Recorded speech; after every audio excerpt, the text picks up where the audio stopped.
thanks everyone for coming. First off, I always do is hat or no hat? No, no applause? Okay, no hat. So my head doesn't sweat.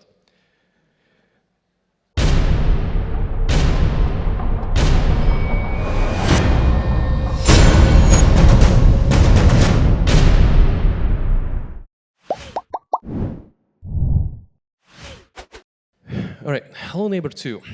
It's a video game that is the sequel to Hello Neighbor, and it gets much more complicated than that. So I think what we'll do here is we'll talk a little bit about how we got to Hello Neighbor 2 so that you have the context of this conversation. And considering that I'm on a tight deadline here, I'm just going to set expectations that there will be 3 videos during this presentation. Each is a couple of minutes.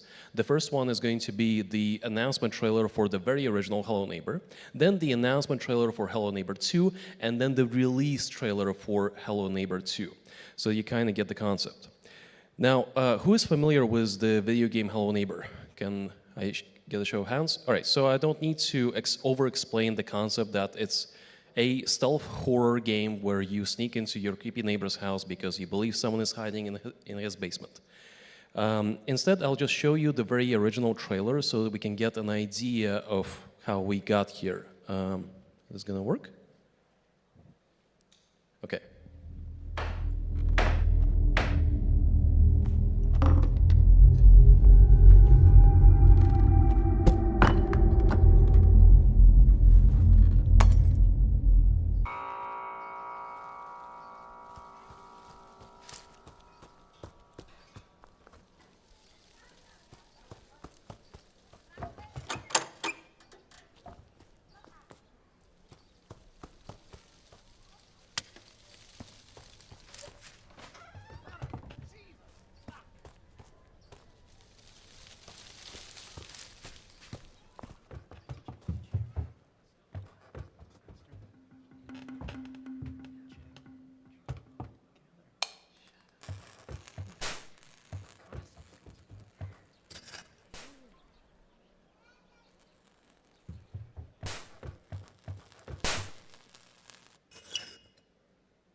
Okay, so that's the announcement trailer that we got pitched. There was also a demo build that came with it, and I rejected it.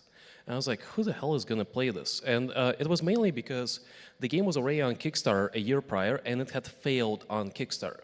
And then I walk into our office on a Monday morning, and by morning I mean by like 11 a.m. And one of our interns that was working on speedrunners at the time was playing the build of this game. And, well, the guy went on to become an art director for Gears of War, so I hope you're watching this, Matthijs. But he was the reason that I really got into this concept, because he was a younger gamer that played very different style games that he would call emergent, right? And the core for emergent gameplay, I actually did a presentation here last year, is essentially your experience playing Hello Neighbor is your own. It feels very unique to you. So we got intrigued with that concept. It was kind of combined with the idea of real mysteries within the game, and that the audience was really interested to know how the game is made versus what the final product is. You can search for this presentation from last year. It's getting pretty good traction over the months, where I talk about how to design emerging games. But we also followed that idea that people were interested in how the game is made through so-called alphas. So Alpha 1, Alpha 2, it goes all the way up to Alpha 4, and then there was a beta where we would release the game in iterations to show players what the game was going to be like, and also to get a lot of feedback to see if we were going the right way. Eventually, the game did come out on all platforms all at once. Well, no, that's not true. We initially released on Xbox and PC, and then a year and a half later, we released on PlayStation, on Nintendo Switch, and on mobile. And then we were crowned as, this is Ars Technica, previously Wired magazine, that called the game the worst game of 2017, which was fun. There were a lot of publications like this where people did not get what Hello Neighbor was. And I could dive really deep into this and explain why, and I've talked about this multiple times, on why it doesn't fucking matter. But instead, let's just take a look at Google Trends. So here, if you look, you can just go to Google Trends, and let's say what I did this morning is I got Hello Neighbor, Uncharted, The Last of Us, God of War, and Horizon Zero Dawn in, and then you can see the amounts of interest over time. This is for the last 5 years for worldwide interest. Now, arguably, something like The Last of Us, when the TV show came out recently, which was amazing, should be like really, really, really high. So then I put something else in. And can you guess what this blue line is? Anyone? Cats?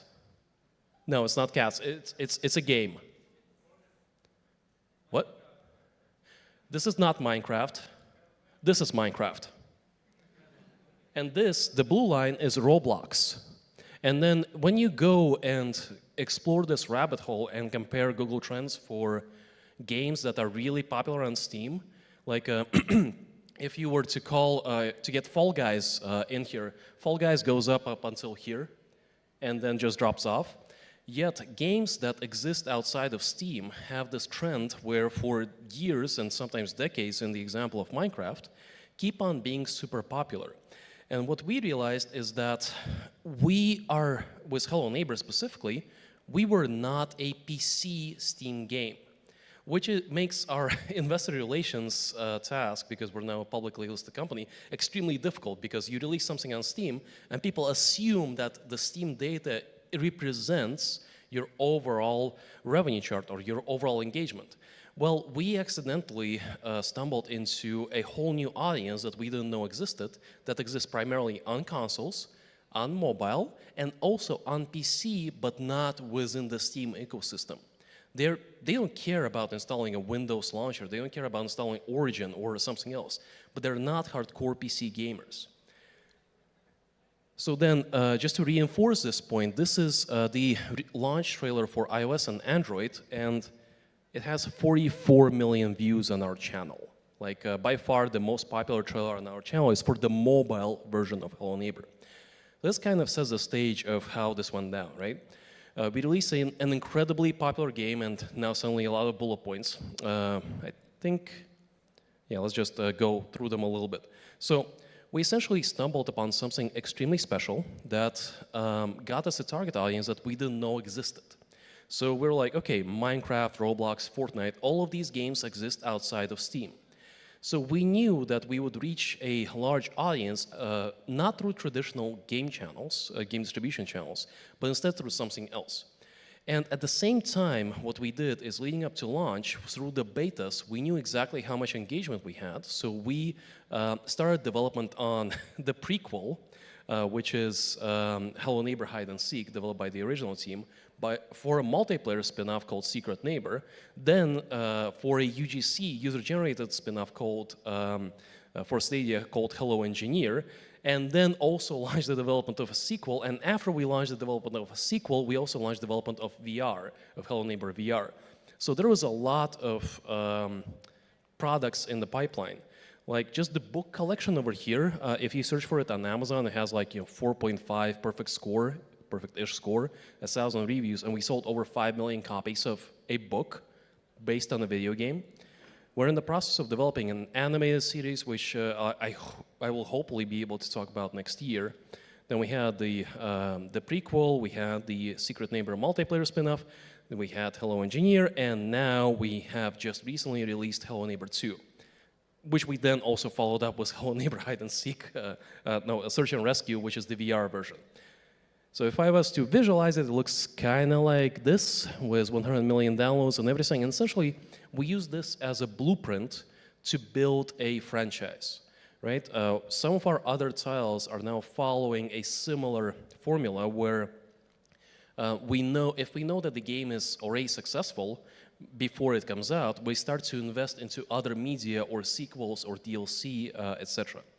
So now, as we get into Hello Neighbor 2, what I want to do is I want to show you the announcement trailer that we did, so we can then compare how we got to the launch trailer, because they look quite different. Let's see, is this gonna work? No, it will not. Okay, well, I guess the announcement trailer comes later. So going into the project, what we knew? We knew that the game had to be bigger. We knew that it had to be different, yet emergent. Yet it has to be different, but feel in the same way that the original Hello Neighbor did. We also knew that it needed to launch on all platforms. Remember, the original first launched on PC and Xbox. Then it took us forever to port it to other platforms, and also it took us forever to update the original Xbox build, because on Xbox the game was gaining a lot of traction. We also knew that we needed to allocate a lot of time to pre-production. We should not rush this. And that we would need to essentially rapidly scale the production for this game by hiring. So this one we invested heavily into our HR department, and we were ready to, okay, once we have everything, we need to hire the best engineers we can find. So bigger and different. This is where the concept of, if you search for Hello Neighbor 2, you'll get really confused because you'll find a lot of references to this. This is how we code-named the sequel initially. So Hello Guest was the initial idea that would be different. And the reason we did that is because we want to do this mystery box of what the hell is Hello Guest. It turned out that it is a sequel. But we also wanted to experiment with very different style gameplay. Where instead of busting into another NPC's house and trying to steal something, you would actually get chased around because you're the person busting in.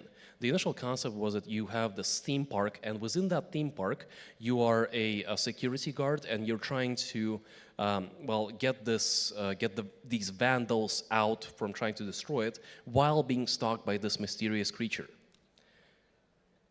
And we also knew that, like I said, we have to invest into technology. We had to sim ship this everywhere. And that meant that the game would need to run or be developed in an optimized way from day one. If anyone here works in Unreal Engine and Blueprints and have ported Blueprints to consoles, you know the pain that you have to go through, and that there's this thing called nativization of Blueprints, which is a fun project. I can only recommend it to everyone. So then we got to pre-production, and I think this is where the video plays. Yes, this is where the pre-production vision of the game is what we announced. So let's take a look at that.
So we did this announcement trailer. Yeah, obviously we need to show that it is a neighbor. So we did this announcement trailer while launching. Oh, there we go. While launching an actual playable alpha. So that whole house, the gameplay there, it was all playable, and we release it, and we get a lot of data points, because the idea was that one of the concepts was. We have this house that exists either in an abandoned version of the city that everyone has gone away, and you're this journalist trying to figure out what happened, or it's like this alternate world, so you have the real world and you have the underworld, kind of like in Stranger Things. But we wanted this crow-like creature to be able to chase the player around town, because we knew we wanted to build a bigger world, like an open world for Ravenbrooks, the town where it's all happening. And the more we saw how players engage with it, the more we realized it wasn't the best idea. Mostly because it's really difficult to read AI behavior when it changes. So when you bust into this AI's house, obviously, like if it sees you, it's going to aggro at you and going to throw you out. But when you are starting to be chased by it through the town while you're doing your own things, there were too many instances where it's not really clearly readable on what it's trying to do, that it's stalking you, and players just got frustrated by that in early playtests. And also the fact that we didn't have the little mustache guy here, Mr. Pearson, made it really confusing. So in the end, while we did have an idea that we're going to try and pull off of how the crow gets implemented, or the crow person gets implemented into the game, we decided to downscope for several reasons, mostly of which we did not know. Because you may remember that in 2019, game development was developing really, really fast. And then as we moved into production, a little thing happened when we were all locked down for a couple of years that, it's hard to believe, but it did happen. And this created a really interesting challenge, because we were designing something that had a lot of emerging gameplay elements, yet there were not that many people out there, specialists, experienced in emerging gameplay. So we were faced with a real challenge where we realized, and I still stand firmly behind this, that building remote teams, it doesn't work. You can argue all you want about remote work. It works only if the team had already previously established trust between themselves. Then you can build remote working teams between people that actually already have trust. Just a practical example, if you all work here in remote teams right now and haven't met each other, well, tell me about, let's chat after this. Tell me about the hobbies of the colleagues you work with. You don't know their hobbies, because most of you have scheduled Zoom calls and you play games together. So people need to meet each other and establish trust and bonds so that you can get into a really creative process. So, like I said, hiring became an issue because of the competencies that we needed to find, but then also you might remember that during the pandemic, the industry kind of blew up because the markets realized, okay, everyone's locked down, let's invest into games. So we saw a lot of M&A activity, we saw a lot of hiring activity, and we saw astronomically high salaries. And what happens when you have such inflation with astronomically high salaries is that you're going to see that inflation go bust. And that's what you're seeing today. Literally, it's happening right now when studios are closing down because they were overfunded with really high expectations. And when it cools down, well, you're not in a really nice spot. So instead of building a really large team, and this actually props to Mike Rafienko over there, he was in charge of this. You can talk with him about how to organize 6 goddamn teams together. But we decided that instead of building one large team, we're going to do a lot of smaller teams. So we had our main development team located in the Netherlands with a lot of contracted people around the world. We had our code development team, we had our porting team, we had our DLC team, we had our art outsourcing team, and we had actually more than one QA team, but I decided to lump that together. So we had over 100 people working across 6 teams. And a lot of things actually went right there. I actually, now that I'm reading this slide, I realized that I forgot that DLC also went right, because we launched with several DLCs made by the same team that made Five Nights at Freddy's VR, and they also recently did our VR title for Hello Neighbor. But art, animation, environment, it was all great.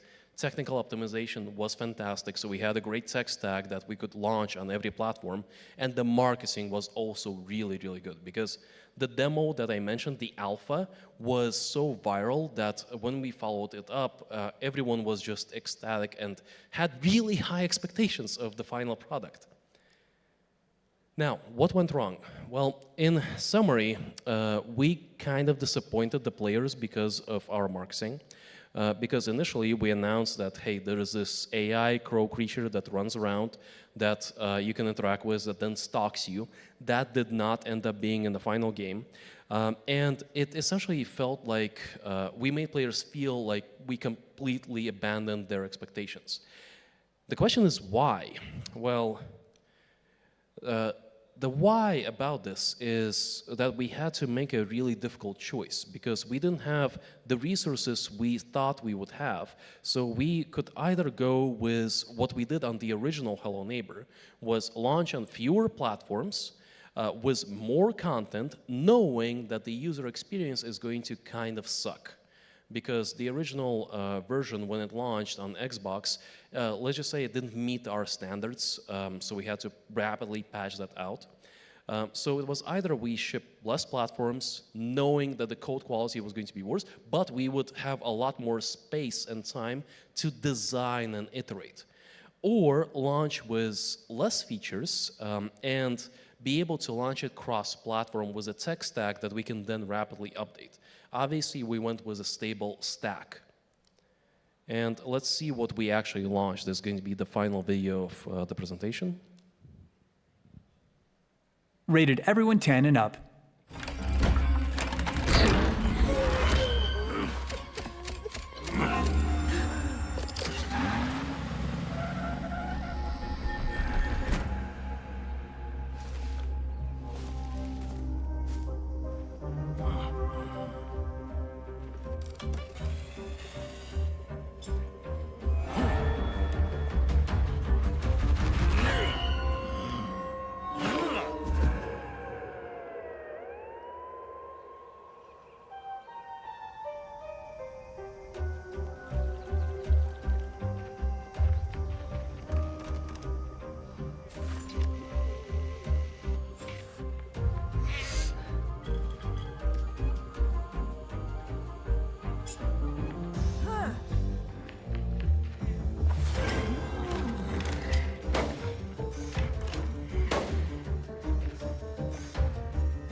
So, it looks very different from the announcement trailer. And this is what players were, let's just say, a little bit upset about on launch.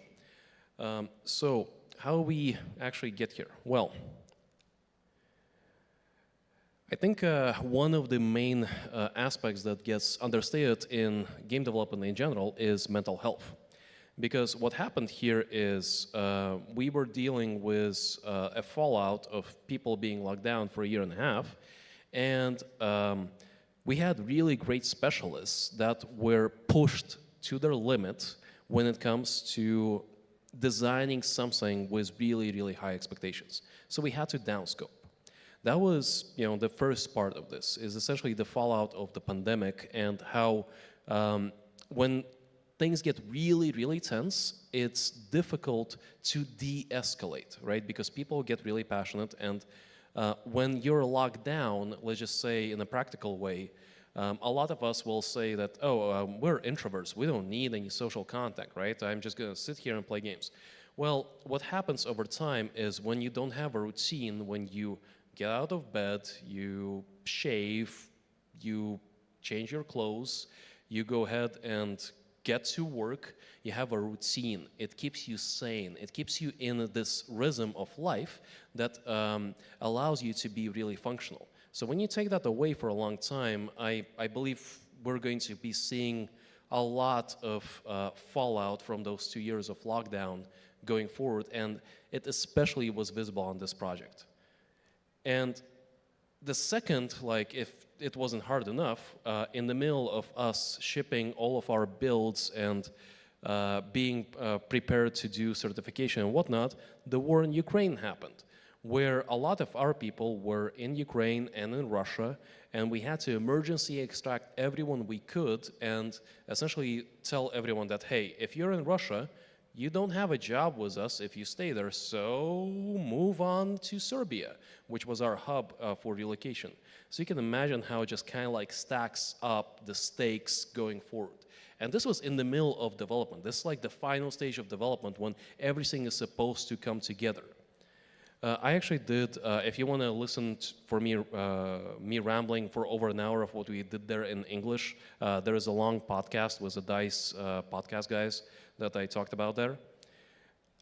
And we're coming to the end of the presentation. I hope there will be some interesting questions. But the end result is actually quite interesting because on one hand, we have built a really good team that went through trial by fire and ice, and they were able to deliver. On the other hand, we disappointed the fans. But contrary to that, what we were able to do is ship the game on all platforms with a technical spec that actually over-delivered anything that we even imagined. So we're really happy with that. And what we did is we rapidly patched the game after release. This is where the Steam reviews, which I believe is a useful tool, comes in. You can really see how when we launched, we had mixed to negative reviews coming in. And then as we patch the game, we get the community to trust us that we know, hopefully, that we know what we're doing. And right now we're at the stage where we have several patches out for PC, and we're in the process of porting them to the other platforms. And then what we're going to do is we're going to wrap the story within Hello Neighbor 2 and other projects with the animated series that we've been working on for close to 4 years now. And I'll just say that this has probably been the most difficult project for any of our teams. And I'm really happy that we were able to pull it together. So with that, thank you so much. I will gladly answer some questions. Thank you. Thank you. So, a lot of people, so please, way. there is a microphone. You can just stand in line and ask anything you want. But please do it in microphone, because it should be recorded. Thank you. You forgot about retail. Oh, shit. You want me to talk about retail? It's like -6 months from production. Okay, fine. I was going to skip retail, but okay, you just opened up a wound. All right. Who here has shipped a game for retail, like on actual discs? Okay, let me tell you a story about what it's like. Oh, Chelsea, yeah. Yeah, you know the pain, right? Yeah, so Shipping a game on retail. Typically, like, well, we shipped a few games. Here is Slava from Lazy Bear, whom we like get the final build like an hour before launch, right? That's fine. And we just patch it like 20 minutes later. So with retail, if you want to get your game on disk, you need to have, at least in our situation, the game has to be done and pass through certification on consoles 6 months before launch. So we launched in December 2021, right? Yeah, right. So the game was done in June by that point and already passed cert. And what you typically do is you need to have something that goes and actually gets printed out on disks. And you need to make sure that the technical spec, like I said, is there to be able to pass cert. And then you pray to God that your day one patch or your day zero patch does make it through certification, so that when people put their disk in, they will actually get the game that you want to do. So if you don't have an internet connection for some reason, or you decide to not download the forced patch somehow, then you get a game that is essentially 6 months old. So this is another wrench into this whole process, and there are a lot of NDAs surrounding it, so I'm just going to shut up on that part and we'll talk without it being recorded. So, time for questions. Don't be shy, you don't need to raise a hand, just come to the microphone. Yeah. Hey, I wanted to ask about the expectation of your customers or your players. So you said that you didn't manage to match their expectations, and the first time you received a pretty mixed reviews. I'm just wondering, after the patches, the same people return and change their mind, or they will probably are lost, and there are new people coming after the patch, and they receive the good games, or they keep watching what's going on with the project after the release. Oh, that's a really interesting question. So we do have hardcore fans, and for many of them, with that announcement trailer and with a playable build, we essentially set incorrect expectations, right? So we showed off one character that didn't end up being in the game. And what happens there is it's a feeling of disappointment that can turn to hate. And hate is really powerful when it comes to fans. I'm sure that if you got into a Twitter fight, you know what it's like. But eventually, many of them do come back, and many of them continue following the actual development of the project. So what I believe is really important, and this is like community management 101, is listen to your fans, even if they're really, really angry. Because that actually tells you that if suddenly those fans that are really angry are happy, you did something really, really right. And that's what we're doing right now. We're constantly monitoring the community and trying to figure out how to make it right for those that had expectations that we incorrectly set. Yep. Thank you. Any more questions? Okay, let me ask you something. You showed the crow person in the first trailer, but there is no crow person in the second trailer. Not right now.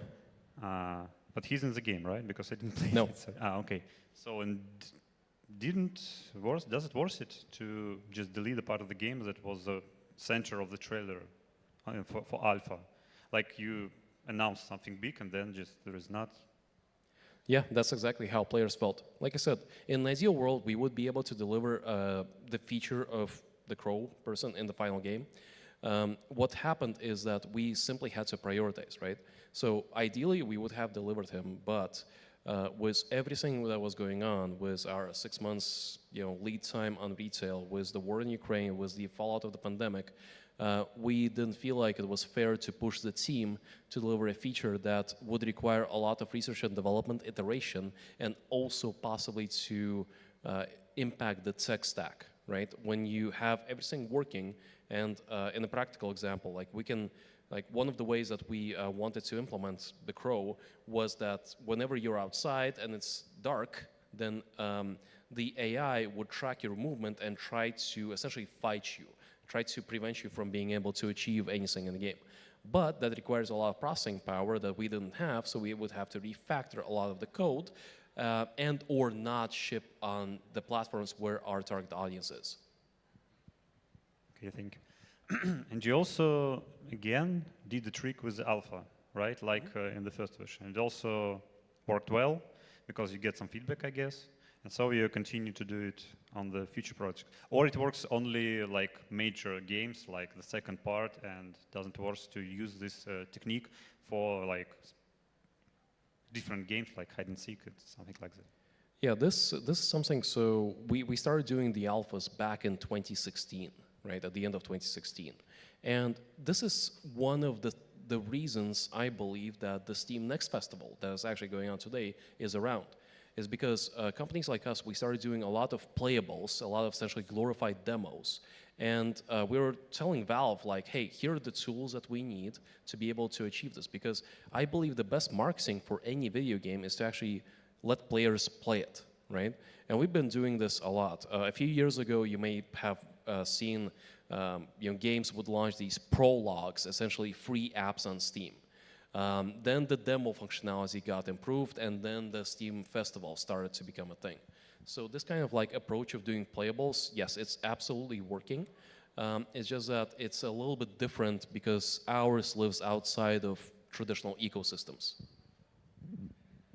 Okay, yeah, more questions, please. Oh, sorry. You have started from the idea that relations in the team matters a lot. Yes, and then I remember that it was several slides that you have some problems due to relocation and other like mental problems, I think, in terms. Is there any specific measures that you take that were successful? Or maybe some ideas, because we are, I think, about in the same situation on our side.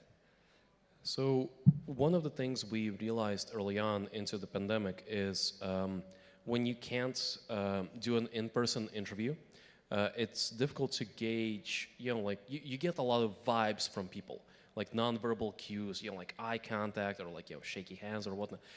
We thought long and hard about how to deal with it, and we did, essentially part of our recruiting right now is a personality test. So we developed it based on testpartnership.com. It's like a platform where you can do personality tests. It's 3-stage, right? And it's the last stage of an interview before you get an offer.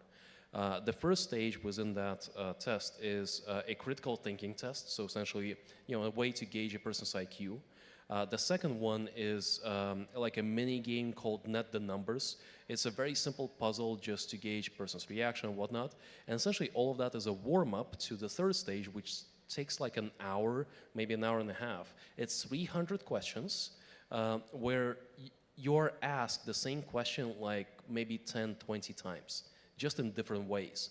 And then everyone who does these tests tries to cheat, because that's what you do. And by trying to cheat, you actually do the test. And so far, we've had a 100% hit rate with people who are, don't have a language barrier, right? Because if a person doesn't understand English that well, the results are skewed. But so far, it gives you an idea of how the person will perform under stress on a 1 to 10. Will the person be loyal? Will the person be opportunistic, backstabby, dependable, etc.? And it builds you this personality matrix.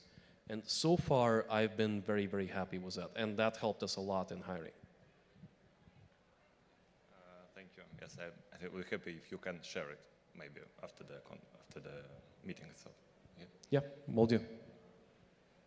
Okay, someone else?